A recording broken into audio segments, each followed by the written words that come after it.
مثلا آپ نے وہ مفتی صاحب کا ذکر کیا اور انہوں نے کہا کہ میں نے غوث پاک کی شیخ عبد القادر جیلانی کی توہین کی ہے. توہین تو یہ لوگ کروا رہے ہیں. یہ خود ایسے واقعات بیان کرتے ہیں کہ عبد القادر جیلانی نے اپنے ایک مرید کو صرف اس وجہ سے کہ اس نے وضو کروانے کے بعد لوٹے کی ٹوٹی قبلہ رخ نہیں رکھی تھی, جو نہ قرآن ہے نہ سنت ہے نہ دین ہے, یہ اپنی طرف سے من گڑت ایک چیز ہے, تو اس کو غصے سے یوں دیکھا, جلا کے راکھ کر دیا, جلا کے راکھ کر دیا, جلا کے راکھ کر دیا, اور پھر لوٹے کی طرف دیکھا تو لوٹے کی ٹوٹی قبلہ رخ کر دی. تو میں نے عرض کیا تھا کہ حضرت صاحب سے کہتے ہیں کہ پہلے لوٹے کی طرف دیکھ لیتے, وہ قبلہ رخ ہو جاتا, مرید تک پہنچتے ہوئے اسے ان کا ٹھنڈا ہو جاتا. اب مجھے بتائیں یہ دین آپ کے نان مسلم کو پیش کر سکتے ہیں کہ قرآن میں ہے کہ جس نے ایک مومن کو ناحق قتل کیا وہ ہمیشہ کے لیے جہنم میں ہے. انہوں نے مریدوں کی کیا آخرت بنانی تھی, ان کے پیر صاحب نے بقول ان کے اپنی بھی آخرت ہمیشہ کے لیے برباد کر لی ایک ناحق قتل کر کے. اور یہ واقعہ باپا جانی نے لکھا ہوا ہے, امیر اہل سنت یاس قادری صاحب. جی جی میرے ایکس مرشد. جی سن لیا جی آپ نے. جی ریحان طارق صاحب آپ کا یہاں پہ ایک سوال بنتا تھا, کاؤنٹر سوال, جو آپ کو بہت سوال آتا ہے نا, زبان آپ کی بہت تیز تیز چلتی ہے, لیکن پتہ نہیں مرزا صاحب کے سامنے کیوں نہیں چلتی, ڈرتے ہیں آپ ان سے, تو یہاں پہ چلایا کریں نا حضرت صاحب.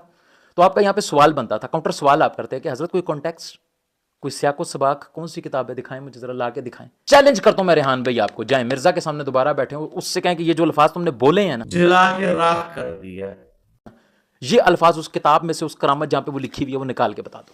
سر اصل میں نا یہ چیزیں ایتھکس سے تعلق رکھتی ہیں. یہ چیزیں ان لوگوں کو سمجھ آتی ہیں جو کبھی کسی بزرگوں کی صحبت میں بیٹھے ہوں, جو شروع سے یہ نعرہ لگاتے ہیں کہ بابے تو شاہی کوئی نہیں.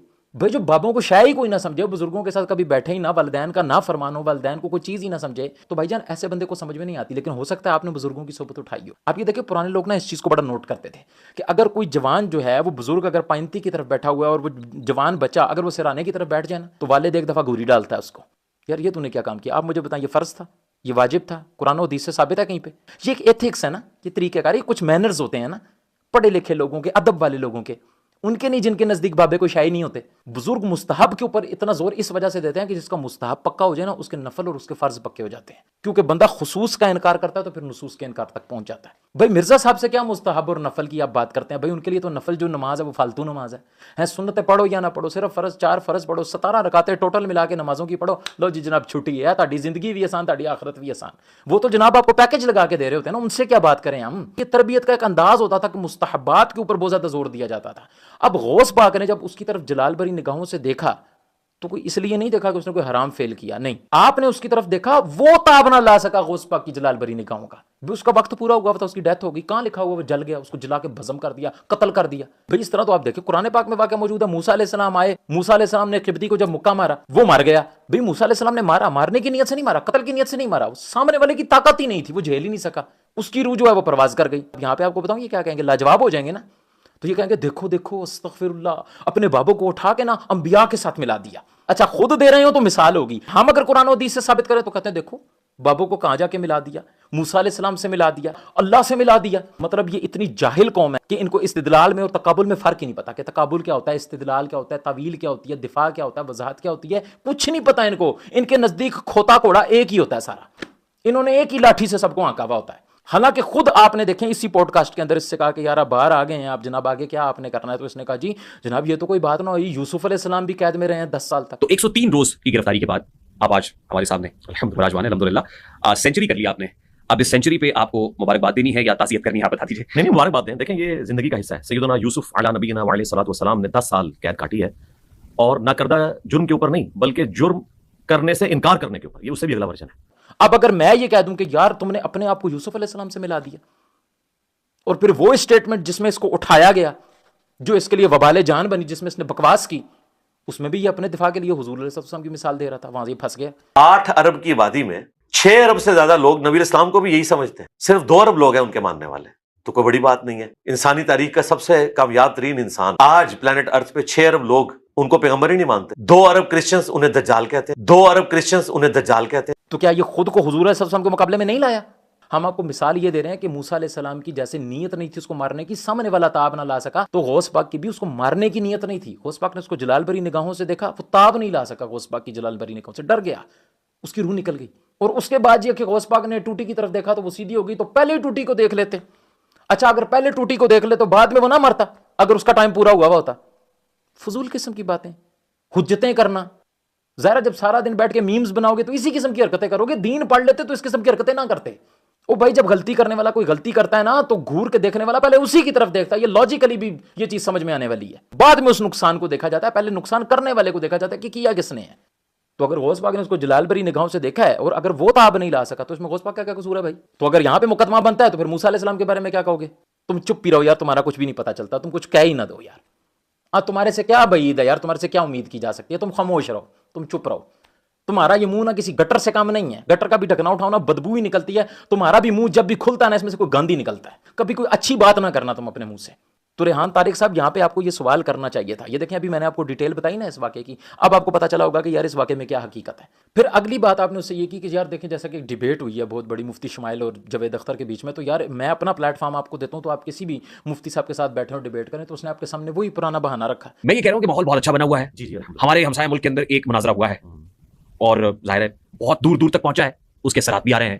میں چاہتا ہوں ہمارا پلیٹ فارم حاضر ہے, مفتی طارق مسعود صاحب ہوں یا کوئی اور مفتی ہوں, میں نام نہیں لے رہا, انجینئر محمد علی مرزا صاحب کے ساتھ بیٹھ جائیں. ہم آپ کو گارنٹی کرتے ہیں جو شرائط آپ دیں گے ان شرائط کی پاس کریے. صرف ایک شرط جی کہ جس مکتب فکر کا وہ مفتی ہے نا, ان کا بڑا لیڈر اسے نامینیٹ کر دے کہ یہ ہمارے مکتب فکر کا, ان سے لکھوا کے لے آئیں. نہیں ویڈیو.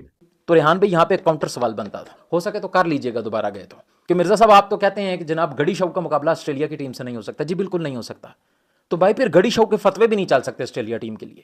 بھائی فتوا بھی تو تقی عثمانی کا لاؤ, فتوا بھی تو منیب الرحمان کا لاؤ, کہ وہ یہ کہتے ہو کہ مرزا کے اوپر جو 295C لگی ہے نا وہ غلط لگی ہے, جاؤ ان کے پاس جاؤ, ان سے فتوا لے کے آؤ, جاؤ, ٹائم قیامت تک ہے. بڑا بات کرتا ہوتا ہے نا بڑے مفتی صاحب گال کر دینے, تو بھائی پھر فتوا بھی بڑے مفتی صاحب کا لا کے دکھاؤ نا, جنہوں نے تمہارے حق میں دیا ہو. چھوٹے چھوٹے گلی بازار اور گلی محلوں کے مدرسوں کے فتوے کیوں اٹھا کے دکھا رہے ہو میں. تو ریحان صاحب یہ کاؤنٹر سوال آپ کا بنتا تھا. جی یہ کوسچن آپ پھر جب جائیں گے نا دوبارہ تو آپ یہ کیجئے گا. آپ نے 295C میں 4 اسٹیپ آپ نے بتایا کہ یار سب سے پہلے تو یہ دیکھا جائے کہ یار اس کے سامنے جو ویڈیو ہے وہ اس بندے سے پوچھا جائے کہ یہ ویڈیو AI کی تو نہیں ہے, تم اس کو آن بھی کرتے ہو یا نہیں کرتے. تو مرزا صاحب نے کہا جی بہت سارے کیس تو یہیں سے فارغ ہو جائیں گے. جی ریحان طارق صاحب ان کے بھی بہت سارے یہیں سے فارغ ہو جائیں گے. ان سے ذرا یہ پوچھیں کہ یار ایمانداری سے بتاؤ, یہ جو کروڑوں مسلمانوں کے اوپر جو اپنے نام کے ساتھ حنفی اور بریلوی کی نسبت لگاتے ہیں, یہ کروڑوں مسلمان جو اہل سنت و جماعت سے تعلق رکھتے ہیں, ان کے اوپر جو آپ یہ الزام لگاتے ہیں کہ چشتی رسول اللہ معاذ اللہ ان کا بنیادی عقیدہ ہے, آپ مجھے بتائیں یہ کروڑوں مسلمان اس کلمے کو آن کرتے ہیں؟ یہ تو سارے کے سارے لا الہ الا اللہ محمد رسول اللہ پڑھتے ہیں. یہ آپ کو آگے سے بتاؤں کیا کہیں گے, ان کی کتابوں میں لکھا ہوا ہے. بھائی کتابوں میں لکھا ہونا ثبوت ہے؟ اگر کتابوں میں لکھا ہونا ثبوت ہے تو تمہارے سے یہ پوچھا گیا کہ تم اہل تشیع کی جو ان سب گستاخیاں کھول کے کیوں نہیں بتاتے, تو تم نے آگے سے کیا جواب دیا؟ ہم نے کہا جی ٹھیک ہے میرے سامنے وہ گستاخیاں لے آؤ, وہ کتابوں میں جو لکھی ہوئی ہیں, لیکن وہ گستاخیاں جو وہ آن کرتے ہیں اگرچہ ان کی کتابوں میں لکھی ہوئی ہیں, لیکن اگر وہ آن نہیں کرتے تو میں انہوں نے گاٹے فٹ کر دیا. ہاں جی اب رہ گیا شیعہ کی گستاخانہ باتیں, ٹائم قیامت تک ہے تھوڑے کو جاؤ جی آکرما جنگی پارٹی کو بھی شیعہ کی گستاخانہ باتیں لے کے آؤ, لیکن وہ گستاخانہ باتیں جن کتابوں کو شیعہ آن کرتے ہوتے ہیں, جن کتابوں کو شیعہ آن کرتے ہوتے ہیں, جن کتابوں کو شیعہ آن کرتے ہو, اگر وہ کہنا ہم ان کتابوں کو نہیں مانتے یہ صحیح روایتیں ہیں, تو میں کس طرح ریکارڈ کرا کے میں اپنے گلے فٹ کر لاں, کہ میں اپنے گلے فٹ کر لاں, کہ میں اپنے گلے فٹ کر لاں. تو مرزا صاحب پھر اب آپ مجھے یہاں پہ بتا دیں میں آپ کو کون سا منافقت کا لیول دوں کہ آپ کے پیٹی پر جو رافضی ہیں جو شیعے ہیں جب ان کی باری آتی ہے تو آپ کہتے ہیں اگرچہ ان کی کتاب میں لکھا ہوا ہے, اگرچہ چھپ رہا ہے, چھپوا رہے ہیں, ہم نہیں ان کے گاٹے فٹ کریں گے جب تک وہ اس کو آن نہیں کریں گے. اور جب اہل سنت و جماعت کی بات آتی ہے تو آپ ان کے اوپر کہتے ہیں جی ان کا بنیادی عقیدہ کیونکہ ان کی کتابوں میں لکھا ہوا ہے, اگرچہ وہ آن نہیں کرتے. چھاپ تو رہے ہیں نا بھائی, چھاپ تو شیعہ بھی رہے ہیں, لیکن چونکہ دکان تمہاری اس سے چلتی ہے تو پھر تم دکان چلانا چاہتے ہو. جیسا کہ تم نے بیچ میں کہا جی الہاد کے خلاف کام کرنا ضروری نہیں ہے, فرقوں کے خلاف کام کرنا ضروری ہے. اب تمہیں پتہ تم نے یہ کیا بات کی ہے, عقل نہیں ہے نا, دماغ نہیں, کھوپڑی نہیں ہے. جیسے ایتھیسٹ میں کھوپڑی نہیں ہوتی نا, دماغ نہیں ہوتا, اسی طرح تم بھی ان کے سہولت کاروں, تمہارے اندر بھی کھوپڑی نہیں ہے. بھی ملحدین اللہ کا انکار کر رہے ہیں, ان کا رد زیادہ ضروری ہے یا باقی فرقوں کا رد زیادہ ضروری ہے؟ اس کو نا تم ایکسپلین نہیں کر سکے. تمہیں نا سادے الفاظ میں یوں کہنا چاہیے تھا کہ ریحان بھائی اگر میں رد الہاد کروں گا نا تو میری دکان بند ہو جائے گی, اور جس لاجک پہ میری دکان کھلی ہوئی ہے وہ ملحدین کی لاجک ہے. اگر میں نے اسی لاجک پہ ملحدین کے ساتھ بات کی تو میں تو جاؤں گا, میری دکان بھی جائے گی.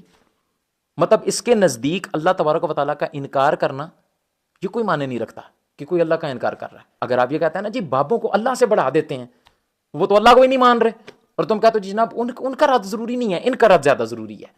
کیوں؟ اس وجہ سے میری دکان چل رہی ہے. تو اس لیے مرزا صاحب یہ 2 نمبریاں اب آپ کی نہیں چلیں گی. جتنے آپ 3 مہینوں میں ذلیل ہوئے ہیں نا, اس سے زیادہ ذلیل آپ اس 1 مہینے میں ہو رہے ہیں. اللہ پاک سے دعا ہے کہ اللہ پاک حق کو سن کر اور اس کو تسلیم کرنے اور اس پر عمل پیرا ہونے کی توفیق عطا فرمائے. آمین بجاہ النبی الامین صلی اللہ تعالی علیہ وآلہ وسلم, صلی اللہ علی حبیبہ محمد و آلہ و صحبہ وسلم. السلام علیکم ورحمۃ اللہ وبرکاتہ.